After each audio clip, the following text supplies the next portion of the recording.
Nomination की प्रक्रिया के दौरान कल जब स्क्रूटनी हो रहा था तो स्क्रूटनी में 3 कैंडिडेट राज्यसभा के जिन्होंने अभ्यर्थी थे उन्होंने नॉमिनेशन नामांकन पत्र भरे थे।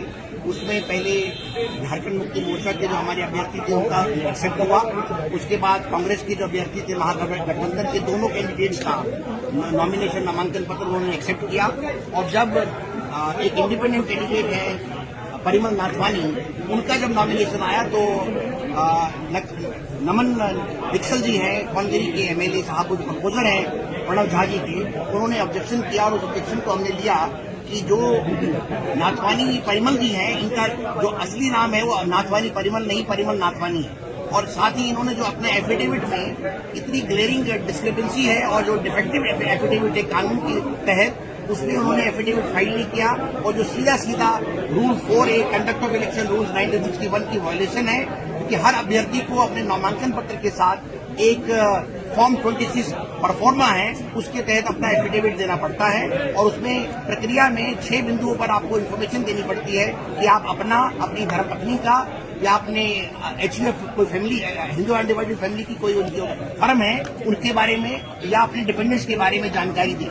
इसमें इन्होंने क्या किया, इन्होंने सारे कॉलम उड़ा दिए और 2 कॉलम केवल अपना और अपनी पत्नी के बारे में इन्होंने जानकारी उपलब्ध कराई, जो कि आपके सब दीर्घा में लगा हुआ और इंटरनेट पर भी उपलब्ध है। हमने जब वो सब पढ़ा और हमने बिंदुवार क्रम में उसका जब हमने वो तहकीकात की तो हमने पाया कि ये जो एफिडेविट है ये गलत है और ये गलत नहीं हो सकता। और हमने जब दिया उनको ऑब्जेक्शन, और ऑब्जेक्शन के तहत जब उन्होंने उसको 4 बजे कल 4 बजे रिटर्निंग ऑफिसर साहब ने एक उनको लेटर दिया कि इस क्रम में आप अपना कोई कंडिकावार अपना जवाब दें, तो उन्होंने क्या किया, बड़ा स्मार्टली अपने कंडिकावार जवाब में एक नया एफिडेविट सारी त्रुटियों को ठीक करके फाइल कर दिया, जो कि एक गैर कानूनी है।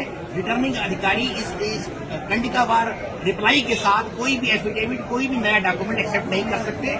हमने इस बिंदु पर प्रकाश डाला और उनको कहा कि ये जो है आपकी जो पावर है वो कानून के तहत नगण्य हो गई है। आपको केवल और केवल 36 सेक्शन के तहत जो रिप्रेजेंटेशन ऑफ पीपल एक्ट है, स्क्रूटनी के टाइम में केवल और केवल स्क्रूटनी करना है, आप किसी प्रकार का कोई भी नया डॉक्यूमेंट नहीं दे सकते। और अभी जब सारा बहस किया उन्होंने कंसीलमेंट किया, सप्रेशन ऑफ मटेरियल फैक्ट है कि वो एक गुजरात पेट कोर्ट के डायरेक्टर हैं, उनके बारे में कोई जानकारी नहीं दी। उनका दिल्ली में एक फ्लैट है CW कॉमनवेल्थ गेम्स विलेज में, उसके बारे में कोई जानकारी नहीं दी। वो जानकारी उनके पिछले एफिडेविट में उपलब्ध है। और उसके बाद उन्होंने कई जो क्वेरीज हैं उनके बारे में कोई भी अपना आंसर नहीं दिया। इसलिए फॉर्मेट बिल्कुल फॉर्मेट चेंज है, वो इलीगल फॉर्मेट है, गैर कानूनी है।